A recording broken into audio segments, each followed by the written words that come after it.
Good afternoon, everyone, and welcome to the Council meeting Wednesday, the 16th of July. Coming from Burn and Eat today, which is lovely to be here on the island. Can I please ask everyone to turn off your mobile phones, but in case of an emergency, please advise me and switch to silent mode. We acknowledge the Bunurong as the traditional owners and custodians of the lands and waters and pay respect to their elders, past and present, and also emerging. I'd like to hand over now to Councillor Bell to read the Councillor statement, please. All members of this council pledge to the Bass Coast Shire community to consider every item listed on this agenda based on the individual merits of each item, without bias or prejudice, by maintaining an open mind and disregarding councillors' personal interests so as to avoid any conflict with our public duty. Any councillor having a conflict of interest in an item will make a proper prior disclosure to the meeting and will not participate in the debate or vote on the issue. Thank you, Councillor Bell. Next on the agenda are present... Madam Mayor, we're missing a councillor. Oh, here he is. Okay. Thank you, Councillor Bauer. I don't have any apologies for today's meeting. Declarations of interest, also nil. Confirmation of minutes of the council meeting held on the 18th of June 2025. Could I have a mover, please? Councillor Temby, Councillor Thompson, all those in favour? Thank you, that's carried. Council meeting held on the 9th of July 2025. Could I have a mover, please? Councillor Temby, seconder, Councillor Thompson, all those in favour? That's carried. Thank you, councillors. Mayor and councillor reports. I am going to read from my report. Hopefully it is... here we go. I'd like to read a veil for Bradley Proudlock, JP. It is with deep sadness that I extend on behalf of Bass Coast Shire Council our heartfelt condolences to the family and friends of Bradley Proudlock. Brad's passing has left a significant hole in our community, a quiet, steady presence who gave so much of himself to others, never asking for anything in return. Brad was a well-known and long-term local resident of Bass Coast, and many in the community would know him from his dedication to his role as an Honorary Justice of the Peace. For over 10 years, Brad worked at the Wonthaggi Police Station signing station, processing over 45,000 documents. Brad offered heartfelt and practical advice at times to many people, often in difficult moments in their lives that he came across at the station. He also supported the team there with kindness and support. I hear he was known to leave a packet of Arnott's assorted to get them through the night shift. What a sweetie. This year, he completed his 500th shift, a remarkable achievement that was rightfully celebrated. But Brad's contribution went far beyond the signing station. He was often found visiting aged care homes, hospitals and private residences. Wherever someone needed help, Brad went. He gave his time as a volunteer patient transport driver, taking people to medical appointments across Victoria. He brought warmth, humour and a genuine love for people to everything he did. Thank you, Brad, for your unwavering service, your big heart, your practical and down-to-earth approach.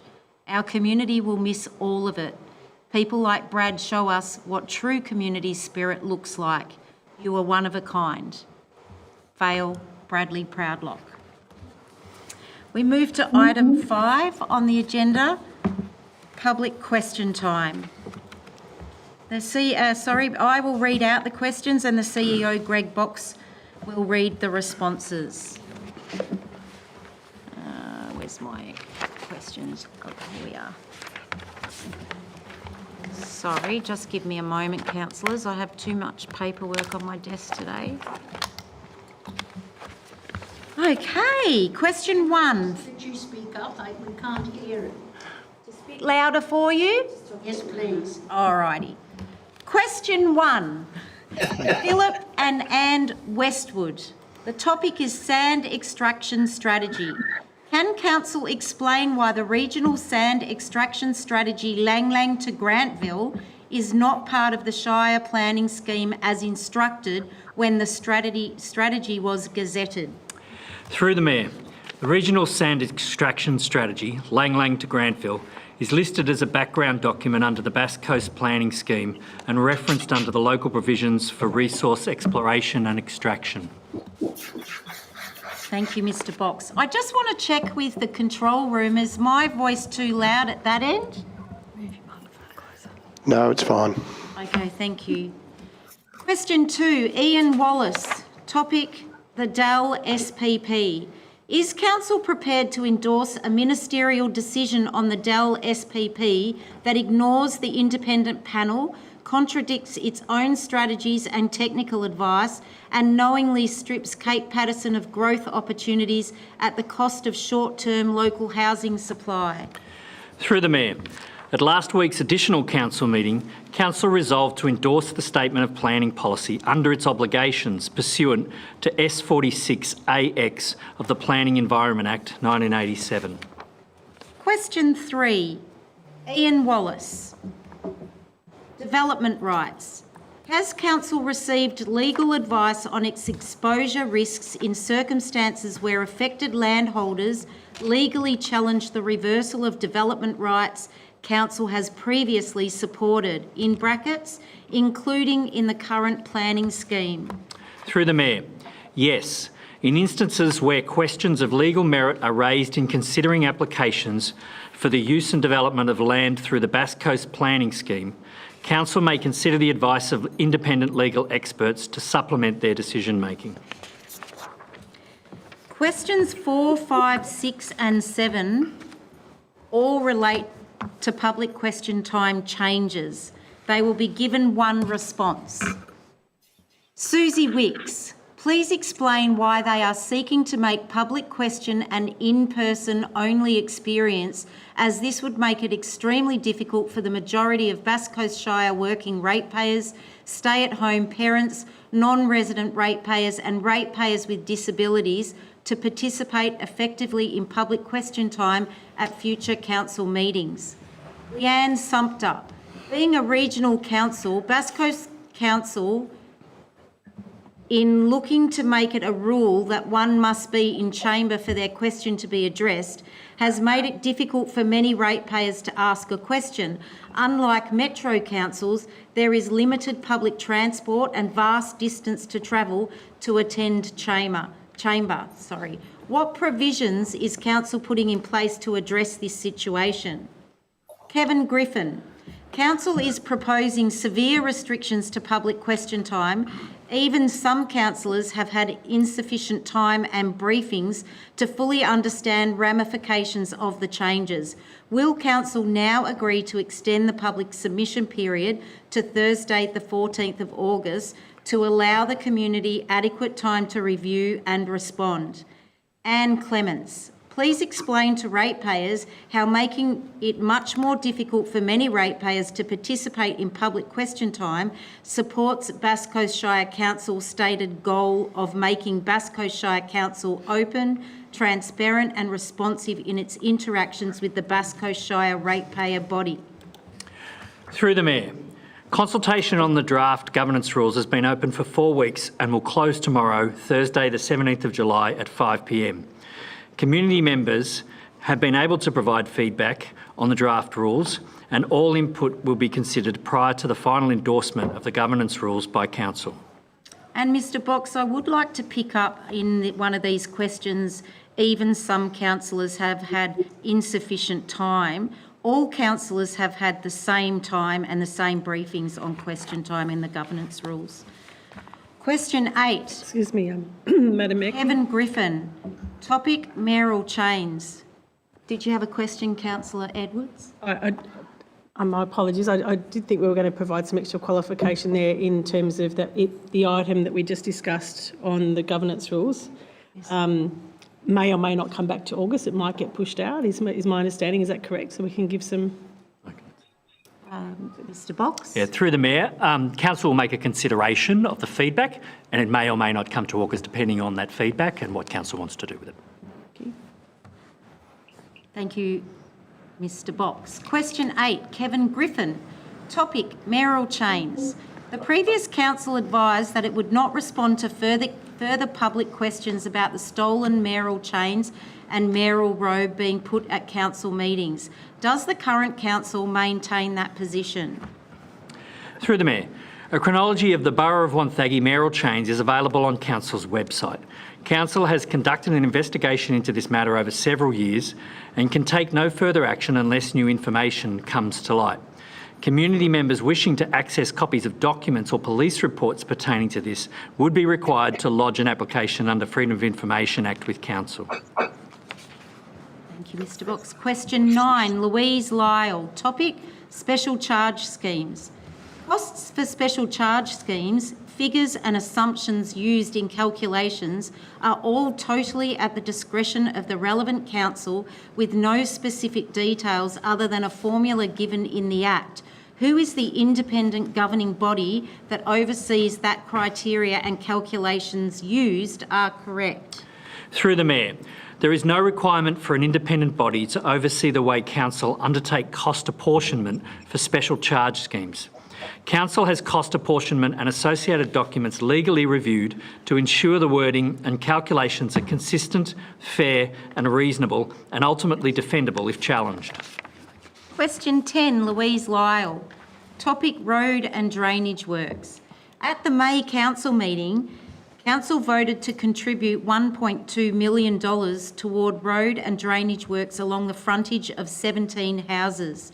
Considering that council finances are under strain, is this allocation of funds considered money wisely spent for the greater community? Through the Mayor, the investment is consistent with the urban road and drainage improvement policy adopted by Council. Funding for the project is also included in the current long-term financial plan. In considering urban road and drainage projects, consideration is given not only to the landowner's property frontage, but also to the community benefit provided by the infrastructure. The community benefit of these projects is reflected in Council's share of the project costs. Where the community benefit is high, Council will provide a higher funding contribution to the project. Question 11, Philip Davey. Topic, traffic diversion. Have council officers or councillors figured out how, when traffic is diverted along the Esplanade Surf Beach as an emergency route due to crashes on Phillip Island Road? How can two-way traffic possibly function when it is proposed to have one-lane slow points every 100 metres? Through the Mayor, there would be traffic delays and congestion with slow points in this scenario, which are typical in an emergency detour. The community consultation undertaken showed that these slow points were desired and will improve road safety. Question 12, Philip Davey. Topic, subdivision development. Will Council please provide the entire list of subdivision development conditions imposed by Council for the release of the subdivision of land to the public on the original and any subsequent developers of land now known as Surf Beach Estate? Through the Mayor, planning applications for the subdivision of land are assessed on their merits, with appropriate conditions included on any planning permits issued. Planning permits are a public document, and a copy of these documents can be requested through Council's website or via email. Question 13, David Clements. Topic, Engage Bass Coast page. Bass Coast Shire Council seeks to make Engage Bass Coast webpage its primary means of information dissemination to ratepayers. Burn and Eat has still not achieved Passive House accreditation as contracted. Why does the Burn and Eat Engage page contain no information on the rectification of this failure and was in fact only last updated on the 18th of September 2023? Through the Mayor, Council's website is the primary means of information for ratepayers. The Engage Bass Coast page for Burn and Eat was used to share updates about the building's construction. With the building completed and operational since November 2023, the project's construction is considered complete. In relation to passive house certification, Council has undertaken all necessary works and testing, and documentation has been submitted for assessment as part of the passive house certification process. Accreditation is currently pending. Question 14, Peter Fogarty. Topic, community surveys. How important are community surveys undertaken by the Bass Coast Shire Council, and what are the community surveys used to determine? Through the Mayor, community surveys are an important part of Council's communications and engagement strategy. Surveys are one of many tools that Council uses to gather feedback on projects, policies, strategies and other activities undertaken by Council. All comments, ideas and suggestions, whether collected online or face-to-face, are used to inform Council decision-making processes. Question 15 and 16 both refer to the golden cypress trees. They'll be given one response. Pauline Taylor. As President of the Thompson Avenue Golden Cypress, I would like to ask if Council has a policy on the protection and management of the golden cypress, and if so, could I please receive a copy of this document? Question 2. Does Council have a time frame for the replacement of the cypress tree in front of the podiatry clinic in Thompson Avenue? Sue Chadwick. Will Council please consider removing the remaining golden cypress storyboard from the Thompson Avenue Esplanade and relocating it to the Burn and Eat site? The storyboard is of national trust significance, and I believe it deserves a more suitable and respected location for public viewing. Through the Mayor, the Thompson Avenue Golden Cypresses are protected by a heritage overlay under the planning scheme and feature in Council's significant tree register. Council adopted a maintenance and replacement strategy for golden cypress in June 1999. This will be made available on Council's website. Replacement of the cypress tree in front of the podiatry clinic is scheduled for the next few weeks. Relocation of the remaining storyboard will be considered as part of the Cowes Streetscape Stage 1 project. Question 17, Sue Chadwick. Topic, native wildlife.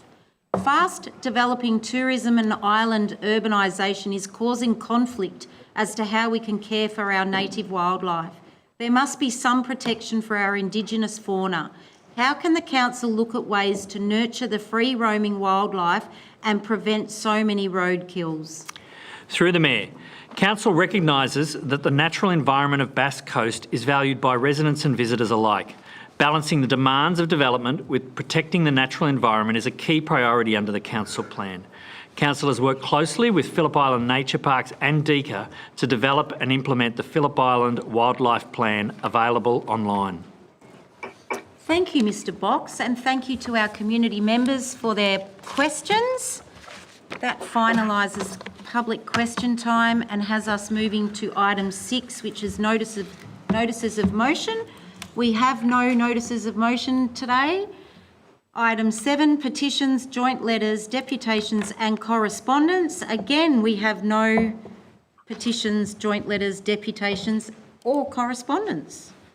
That moves us to item 8, reports requiring council decision. 8.1, the Esplanade, Sunderland Bay Road to Sefa Court, intent to declare a special charge scheme. Ms Taylor, to introduce the report, please. Thank you, Mayor.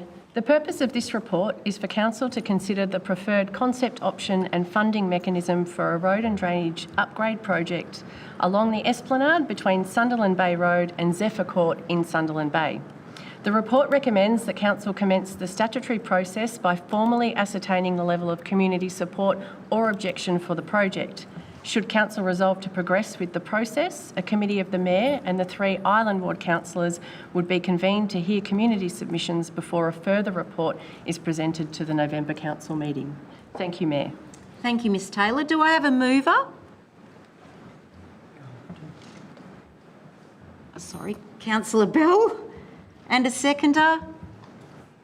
Councillor O'Brien. Would you like to speak to the recommendation, Councillor Bell? Sure. Just to say that the road is in terrible condition and the residents through the engagement have shown that they want it sealed, want proper drainage. So You're supportive. Support it. Terrific, thank you.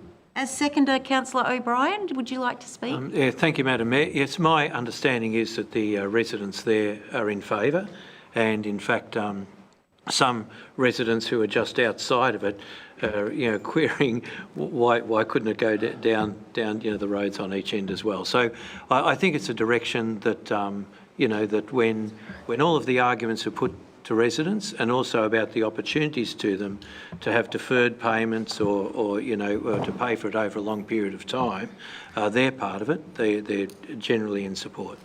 Thank you, councillor O'Brien. Does any other councillor wish to speak? Are you happy to put that to the vote, councillor Bell? All those in favour?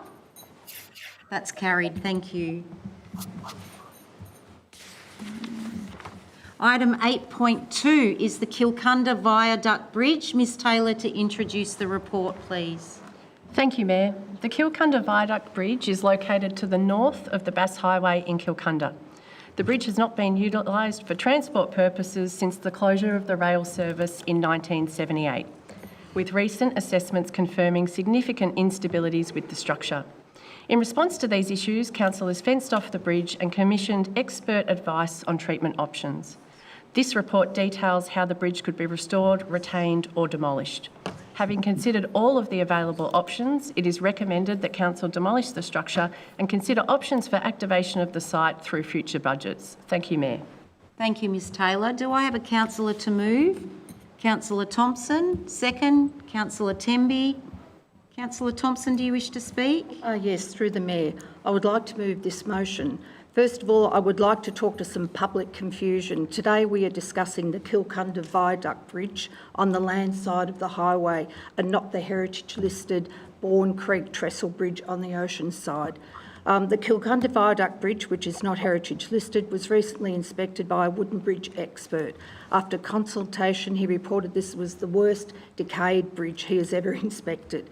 He has consulted on many wooden bridges around the world, and the only recommendation that he could make was to demolish.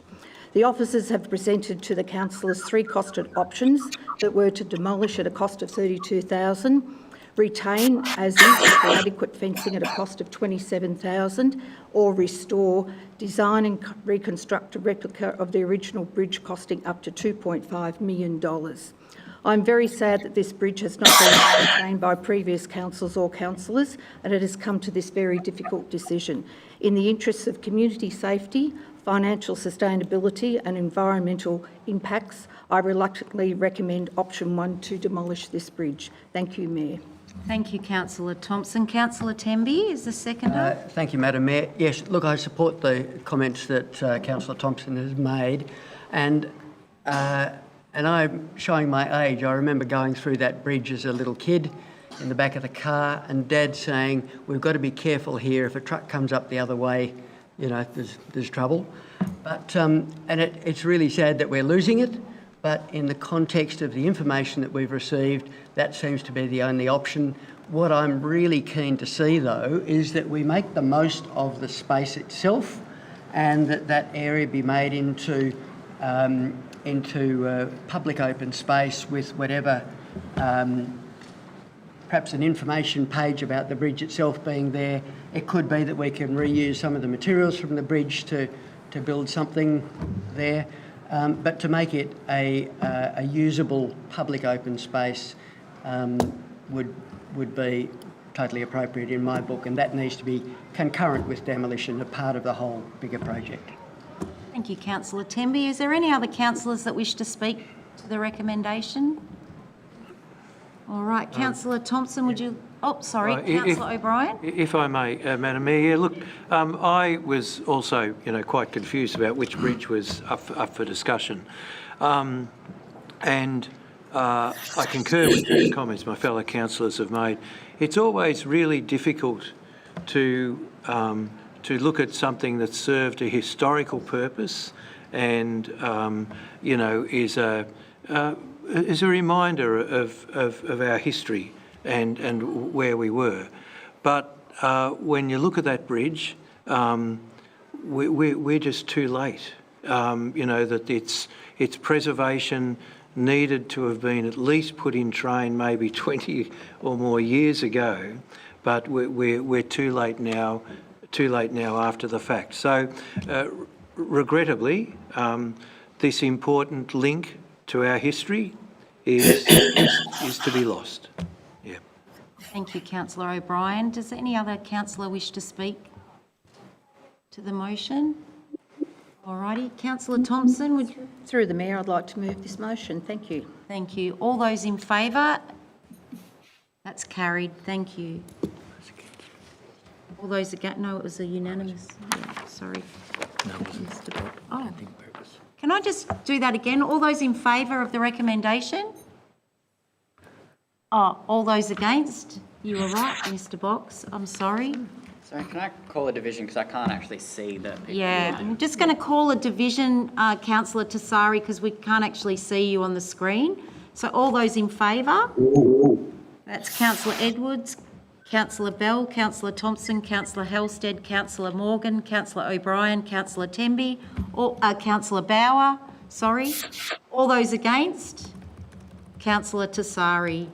Thank you, that's carried. Thank you, Mr. Box, for picking me up on that. Point of order, Madam Mayor.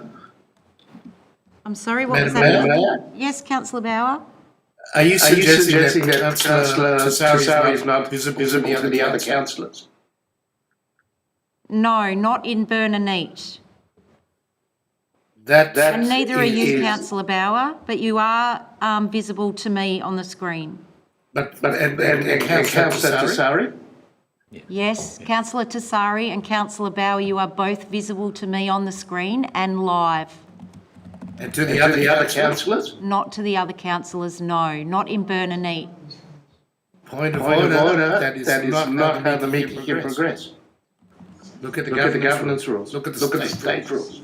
Okay, just one moment, Councillor Bauer. Do you want to move the suspension of standing orders potentially? For what purpose? Discuss the so you can make a ruling. Okay, I'm going to move to suspend standing orders so we can discuss this point of order that you've raised, Councillor Bauer. Thank you. Can I please ask a question clarifying there? Are you also watching the live stream that's on YouTube, or is it a live? Because what's on YouTube is delayed by about 30 seconds a minute. Or are you watching something that is actually real time? I can see them in real time. Real time, okay. Thank you, Councillor Edwards. It's my Just understanding. give us a moment, Councillor Bauer. We're just having a look into that.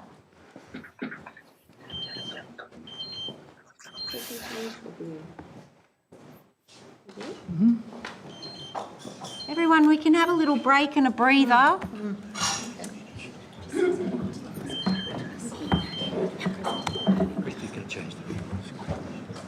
It can get heavy when there's lots of water in, isn't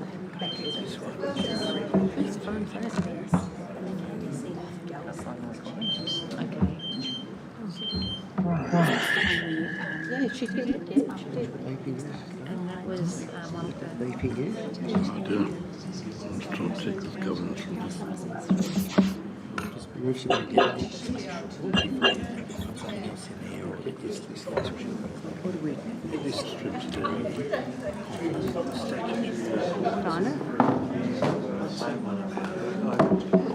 meant to raise it this morning.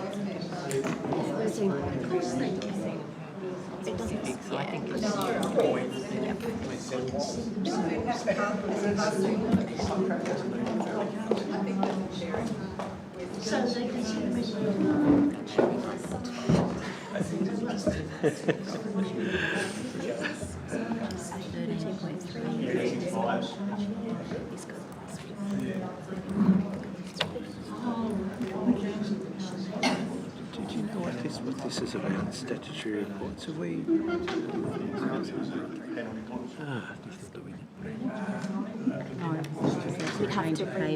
Okay, sorry. My brain was... All right, councillors, we have a decision on the point of order. I'm just waiting for Councillor Bauer to appear on my screen. Thank you, Councillor Bauer. I'm I'm ruling against your point of order, Councillor Bauer. Under the Governance Rules 13.3, it does state that you need to be visible, but it doesn't state that you need to be visible by the whole council. Given that you're visible by myself as the chair, I'm going to continue, and you are visible online. In order for us to change that so that you're visible to the full council would mean a change of a cable in our setup at Burn and Eat. So I'm going to allow the meeting to proceed under 13.3 of the Governance Rules. All right, so moving to... That standing orders be resumed. Oh, yes, sorry. I'm now going to put a motion that standing orders be resumed. Do I need a mover for that? Councillor Thompson, Councillor Temby, all those in favour? Thank you. Our standing orders are now resumed. All righty, so we're now up to 9.1, is that correct? Yes. Thank you. Informal meeting of councillors. Do I have a mover? Councillor Bell, seconder. Councillor Thompson. Councillor Bell, would you like to speak, or it's a matter of course, really, isn't it? Councillor Thompson. Through the Mayor, proceed. All right, no one has anything to say on this item. And Councillor Bell, happy to put to the vote. All those in favour? Councillor Bauer? Are you in favour? Let's do that again. All those in favour? That's carried, thank you. 9.2, planning and building statistics. Do I have a mover, please? Councillor Temby. Seconder, Councillor Thompson. Councillor Temby, would you like to introduce? Yes, I would. First thing is, one, it was really pleased to see that we're well over 7% better than the average for other councils across Victoria in dealing with planning applications in prompt periods of time. So congratulations to the whole team, but especially the planning people on that score. The second point, not quite so positive, is that as I've mentioned before with these planning applications, we are consistently including an acceptance of removal of native vegetation and the approval of buildings in inundation overlay zones. If we're removing trees, we're damaging the environment and potentially biodiversity. If we're approving buildings in inundation overlay zones, we would appear to be putting people at risk that they may or may not be aware of. The current legislation, to me, is very inadequate because they're based on sea level rises that are going to be exceeded. There is no question about that. And that while we don't have a legal responsibility to stop people building in inundation overlay zones because it's a state government matter, I feel we do have a moral responsibility, and I'd be really keen to see some method of informing people in those areas, one, of the importance of our vegetation and maintaining canopy cover as well as biodiversity, but two, if we're in an inundation zone, it would seem to me we've got a moral responsibility to let them know, even though they should have seen that in, if they're buying a place in their Section 32 or if they're intending building, that they should be aware of these things. But it seems to me we should be informing them as well that their house may well be uninsurable as of now, but it may be uninhabitable in the foreseeable future as well. So I think we need to do something to inform people of that, even though we don't have a legal obligation to do so. Thank you, Councillor Temby. Is there any other councillor that wishes, or Councillor Thompson, I'm sorry, as seconder, you get to speak now. Thank you very much. Through the Mayor, I also celebrate the good news. Thank you very much to our planners. 7% above the state average is outstanding, and keep up the good work. I also totally concur with Councillor Tenby with his comments regarding the legislation. We need to make changes and we need to advocate better to protect our environment. Thank you, through the Mayor. Thank you, Councillor Thompson. Any other councillor? Councillor O'Brien, and then I'll go to you, Councillor Morgan. Thank you, Madam Mayor. Yes, look, like Councillor Thompson and Councillor Tenby, I'm really bothered, by the removal of trees, and I think, perhaps, the public here. And as a councillor, it was also surprising to me how little power we have as a council and as councillors to affect these decisions. We're caught in the bind with the state government planning policy, and which favours more intense or more residences, so it puts residences ahead of the retention of vegetation. It becomes a really difficult thing for a councillor to ask that question. What would the sensible person do? Would the sensible person approve a construction in Silver Leaves, which is subject to inundation? Would the sensible person approve the removal of vegetation and increasingly turn this beautiful area into what will look like a densely populated suburb of Melbourne? The sensible person probably wouldn't. But we're helpless under the planning laws under which we operate. And so, we kind of approve this with an apology. We can do nothing else but. And it's a terrible situation to be in, and does not allow us to protect the character of these places in which we live. And so, so maybe this becomes, part of our advocacy to return power to councils, to stop this removal of vegetation whenever someone wants to put a house up. Thank you, Councillor O'Brien. Councillor Morgan?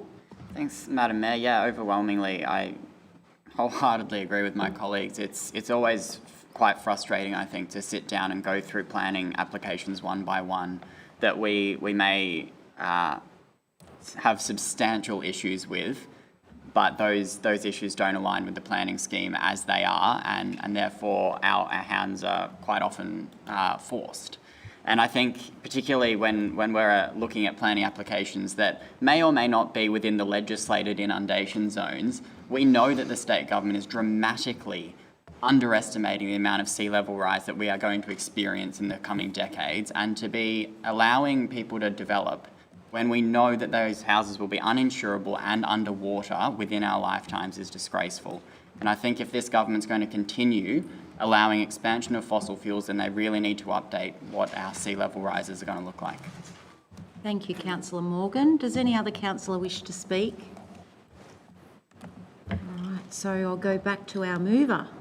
Councillor Tenby, do you wish to sum up, or? Yes, just that I'd like to thank all the councillors who've spoken out. I think the important points have been said, and it's our advocacy through the local government bodies and to state government that needs to occur to get any changes. But whether the state government is receptive to that is very questionable because of the intention to condense housing within spaces, to infill buildings, a very strong move. So whether we'll get anywhere, I don't know, but I think we need to advocate to make sure that we've got control over these sorts of things. And it's come up almost every meeting where we're saying yes to developments that really probably shouldn't occur. Thank you, councillor Temby. I'll put that to the vote. All those in favour of the recommendation? That's carried, thank you. Next item on the agenda, 9.3, contracts awarded and extended under CEO delegation. Do I have a mover? Councillor Morgan, seconder, Councillor Edwards. Would you like to introduce Councillor Morgan? I'll introduce this procedural motion, thanks. Thank you. Councillor Edwards, did you have anything? There's been no contracts awarded, so there's nothing to speak to on it. Okay. Any other councillors like to speak to no contracts awarded? All right, I'll put that to the vote. Councillor Morgan, all those in favour? That's carried, thank you. All righty, well, that comes to the end of our council meeting for today. The next council meeting will be held on the 20th of August in the Bass Coast Civic Centre Council Chamber in Baillieu Street East, Wonthaggi, commencing at 1 p.m. So I will now close the meeting at 1:44. I hope I've got that time right. 1:44 p.m. I'm sorry, the meeting will now go into a closed meeting. Will we have time to have coffee with people before we? Oh, yes, sorry, I'm looking, there will be a quick break for 15 minutes so councillors can have a cup of tea and a chat with the gallery, and then we'll be back for a closed meeting, councillors.